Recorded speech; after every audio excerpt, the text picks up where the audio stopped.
Porque tudo que nós fazemos aqui, um dia, aleluia, nós vamos prestar conta diante do Senhor. Entenda uma coisa: o pecado que eu tinha cometido antes de Jesus foi apagado, irmãos, foi apagado, foi lançado para o esquecimento. Eu não conhecia a verdade. A Bíblia me chama de ignorante, essas pessoas que não conhecem a verdade de Jesus Cristo. Mas a partir do momento que essa palavra entrou no meu coração, abriu meu entendimento, aleluia, e agora eu conheço o que é a palavra de Deus. E se eu continuar fazendo o que está desagradando a Deus, irmãos, esse pecado, aleluia, vai ser prestado conta diante de Deus. Por quê, pastor? Porque eu sou consciente, eu conheço a palavra, eu sei o que é certo e o que é errado. Ah, eu me arrependi, glória a Deus. Não se arrependeu verdadeiramente, o Senhor perdoa esse pecado também. Mas só que o crente, ele vai estar diante do Senhor naquele grande dia, irmãos. É por isso que nós devemos ter muito cuidado para não brincar com a graça de Jesus Cristo, para não se aproveitar da graça e da misericórdia de Jesus, aleluia, porque até a graça do Senhor tem um limite, você sabia? Aleluia. Não podemos usar, irmãos, a graça de Deus para brincar com o pecado. Foi falado aqui um ditado que diz assim: não brinque com, né? Foi o que você falou? Não catuque o cão com vara curta. É cão e cobra, tudo conheço. Não catucar com vara curta. Porque, irmãos, o que a gente quer dizer com isso? Não brinque com o pecado. Não brinque, irmãos. Não brinque, não brinque, não brinque. Porque o pecado, irmãos, é o único motivo que distanciou de Deus ao pecado. Eu queria que você abrisse a sua Bíblia, Judite, que está com a sua Bíblia aberta aí. Isaías 59, dá bem. Judite, não me faça vergonha, Judite. 59 de Isaías. Já está mais de um ano ali, viu? Ao ouvir esse negócio, não me faça isso. Glória a Deus. Leia o versículo 2 aí, irmão Judite. Pega a faquinha, dá o microfone aí, vamos ouvir a voz. Isso. Tudo vai ler alto, todo mundo se. Irmãos, eu estou falando sobre o quê? Sobre o pecado, né? Que distancia o outro de Deus. Vá.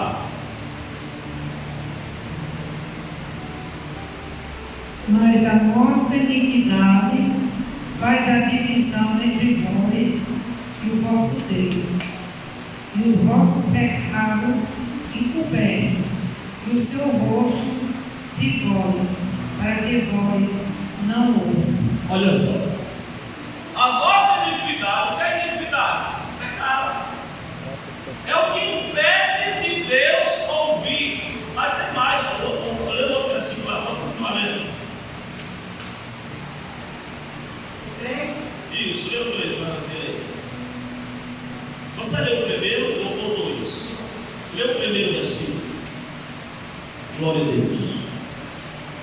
Eis que a mão do Senhor Isso. não está encolhida, para que não possa salvar, nem o seu ouvido agravado, para que não possa ouvir. Olha só. A mão do Senhor já continua o quê? Estendida para salvar. Os ouvidos do Senhor continuam o quê? Atentos, sensíveis para ouvir. Mas existe uma barreira que impede de Deus salvar e que impede de Deus ouvir. E que barreira é? A irmã leu no versículo 2: a iniquidade. Faça com que, irmãos, Deus não haja.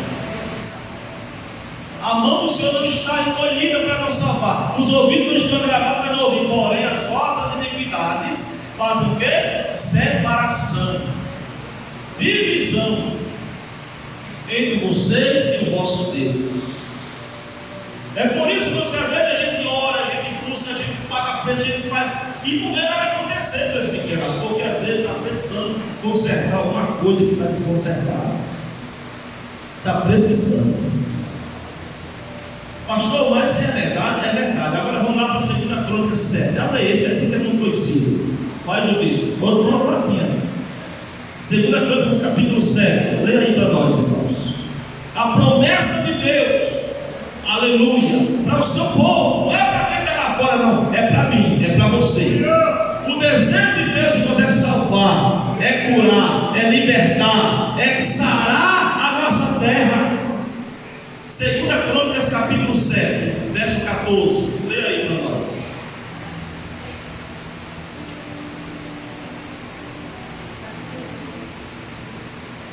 2 Crônicas 7 e 14. Se o meu povo, que se chama pelo meu nome, se humilhar e orar, e buscar minha face, e se converter dos seus maus caminhos, então eu ouvirei do céu, perdoarei os seus pecados e sararei a sua terra. Você está entendendo, irmãos? Que no Isaías 59, Deus mostra através do profeta Isaías é o motivo por que Deus nos salvou e o motivo por que Deus não está ouvindo a oração. 7,14, o Senhor vai dar agora a resposta, ou seja, Ele vai mostrar como é possível que Ele venha ouvir o clamor do seu povo. É quando acontece o quê? Arrependimento. Quando há um reconhecimento. Quando essa pessoa reconhece que pecou e busca o perdão de Deus, aí Deus agora vai ouvir a sua oração, vai atender a sua oração, vai sarar a sua terra. Louvado e agradecido seja o nome do Senhor Jesus. Essa palavra, irmãos, é para a igreja, não é para quem está lá fora, é para nós. É aqui que nós, irmãos, nos abastecemos da presença de Deus, para sair aí abastecido, orando pelos enfermos e eles ser curados, orando pelos endemoniados e eles ser libertos. É aqui que o crente se enche da presença de Deus.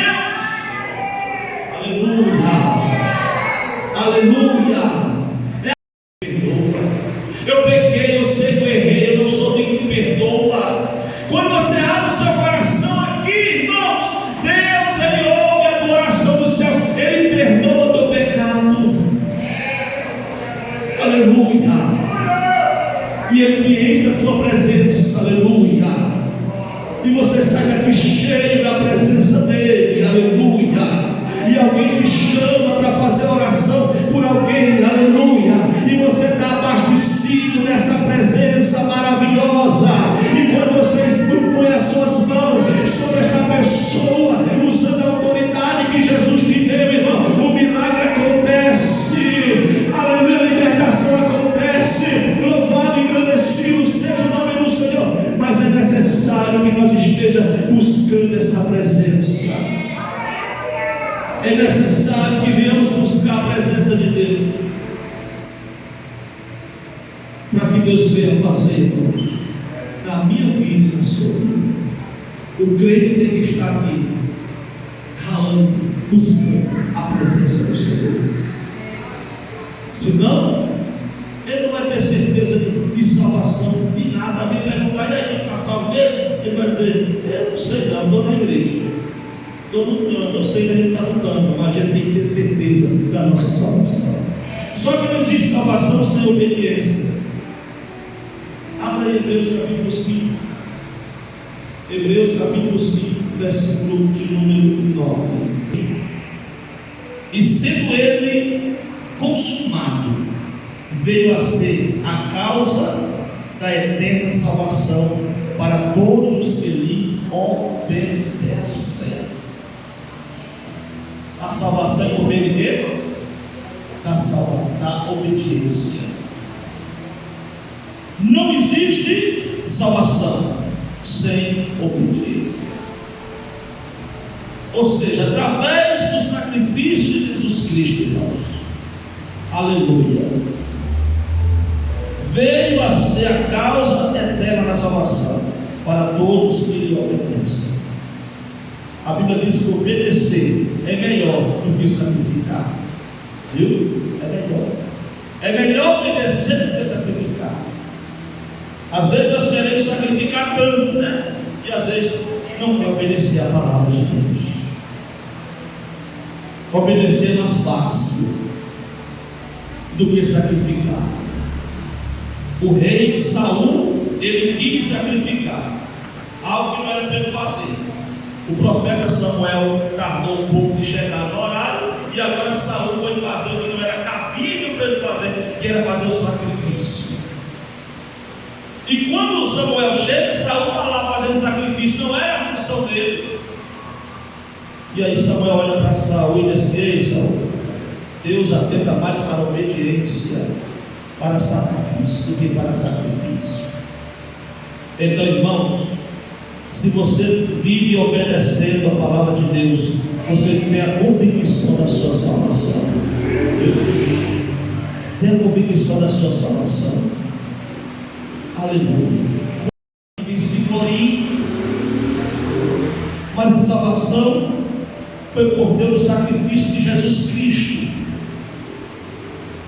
E a obra faz parte também, porque a obra e a fé são duas coisas que têm que andar juntas. Aleluia.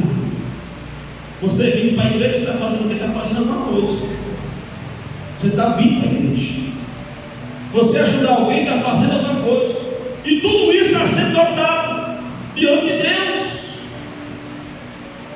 Louvado e agradecido seja o nome do Senhor Jesus. Irmãos, nós temos aqui 9 pontos, mas a hora já foi. Temos a certeza da vida eterna quando cremos no nome do Filho de Deus. Viu? Um primeiro ponto para nós ter a certeza da salvação e da vida eterna é quando nós cremos no nome do Filho de Deus. E podemos ver aí no capítulo 5, ainda verso 13.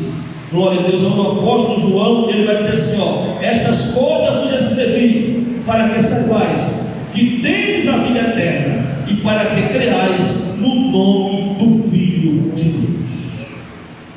Por quê? Quando fala aqui, crer é ter fé, é fé verdadeiramente no Filho de Deus. Não existe. Se eu não tenho convicção, irmão, se eu não creio verdadeiramente em Jesus Cristo, a minha salvação, ela está assim, ó. Se eu aplico a minha fé em outras coisas, a minha salvação está assim. Mas se eu tenho convicção e acredito e creio verdadeiramente no nome do Filho de Deus, que é Jesus Cristo, eu tenho a minha salvação garantida. Segundo ponto, temos a certeza da vida eterna quando temos Cristo como Senhor na nossa vida e procuramos sinceramente guardar os seus mandamentos. Não tem como eu ter convicção da salvação se eu não procuro guardar os mandamentos da palavra de Deus, se eu não procuro obedecer a palavra de Deus. Você acha que o desobediente vai subir para o céu, irmãos? Não vai. Filho desobediente não sobe para o céu, só vai subir para o céu aqueles que são obedientes à palavra do Senhor Jesus Cristo, aqueles que buscam viver a palavra do Senhor.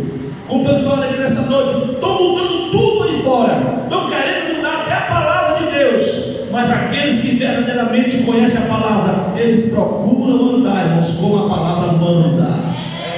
Ele não se desvia nem para a direita, nem para a esquerda. Ele sabe, aleluia, o que o Senhor quer que ele faça nessa terra, que é obedecer a sua palavra. Então, para chegar no céu, ter certeza da sua salvação, é necessário conhecer e procurar guardar os mandamentos do Senhor.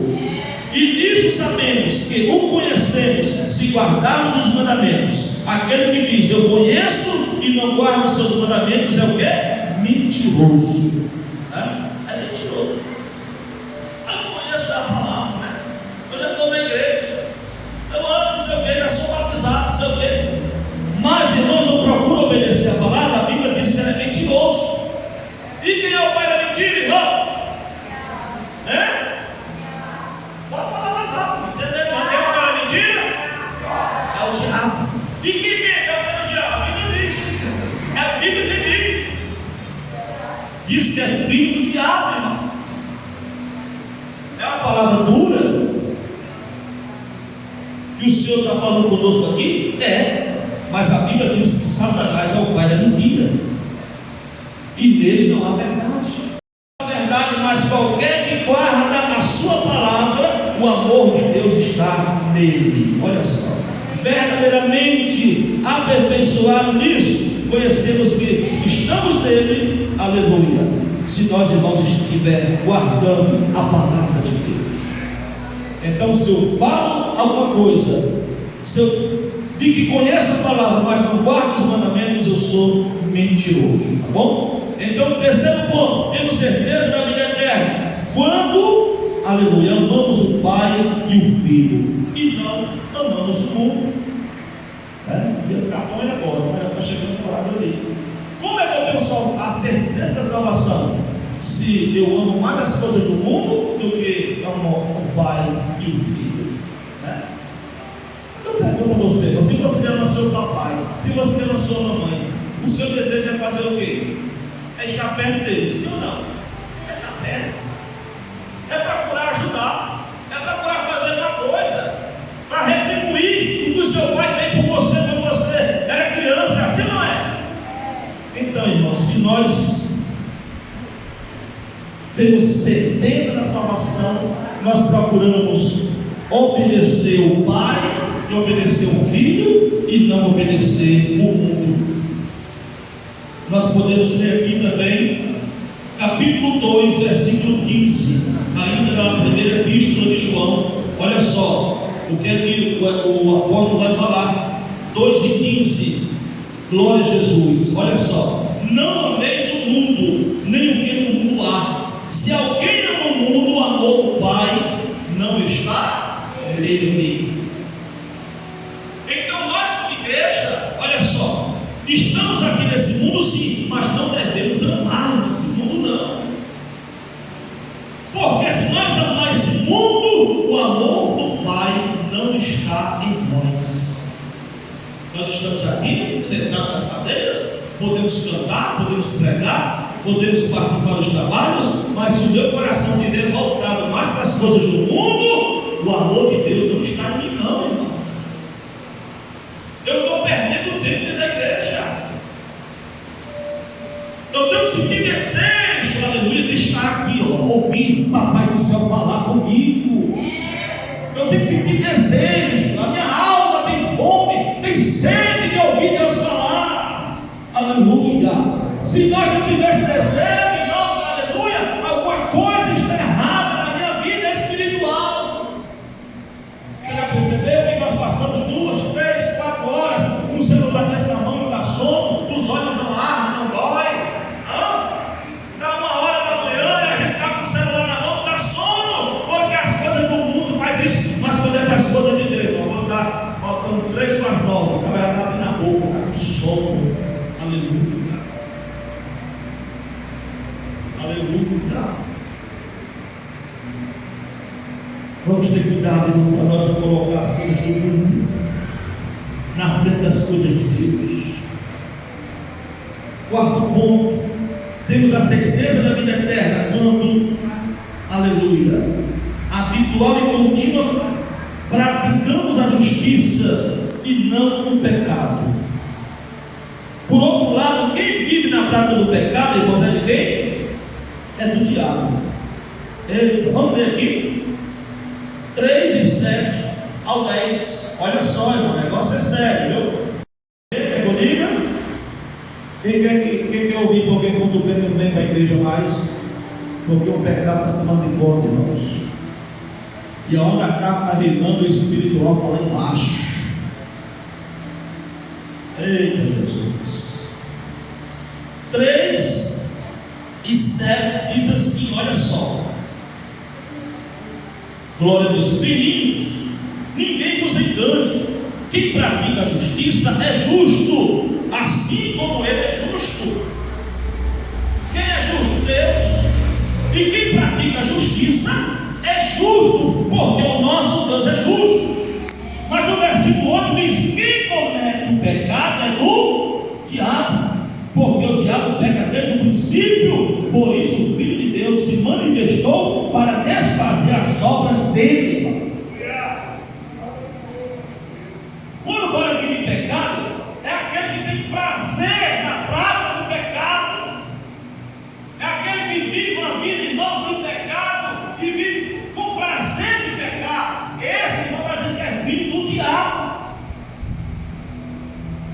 Bíblia é forte, irmão.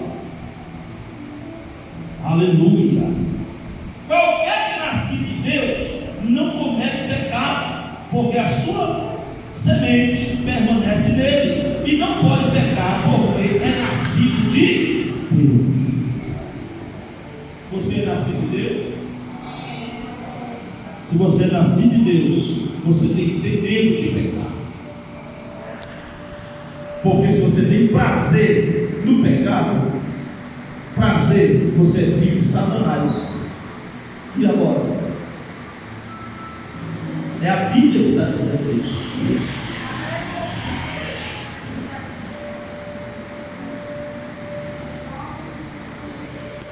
João 5:18. Sabemos que todo aquele que é nascido de Deus não vive em pecado. Antes, aquele que é nascido de Deus guarda, nascido de Deus o guarda, e o maligno não lhe toca. Sabemos que somos de Deus e que o mundo inteiro já no maligno. Amém, meus irmãos? Então, meus amados irmãos, o crente ele tem que ter certeza e convicção da sua salvação e correr, se distanciar de tudo aquilo que quer atrapalhar a sua caminhada com Jesus. Irmãos, procure sempre, irmãos, se acompanhar com pessoas mais certas que você. É um conselho que eu lhe dou. Procure sempre conversar com pessoas que vocês sabem que querem compromisso com Deus. Leva a palavra para aqueles que estão trabalhando. Leva a mensagem, pergunta como é que está. Aleluia. Mas, irmãos, vamos ter muito cuidado para nós não se contaminar com quem está contaminado. Vamos ter muito cuidado. Vamos olhar para Jesus. Vamos pedir força ao Senhor. Vamos caminhar, irmãos, porque a jornada é longa. E lá no céu só vai entrar quem for transformado de verdade. Vamos ficar de pé nessa noite.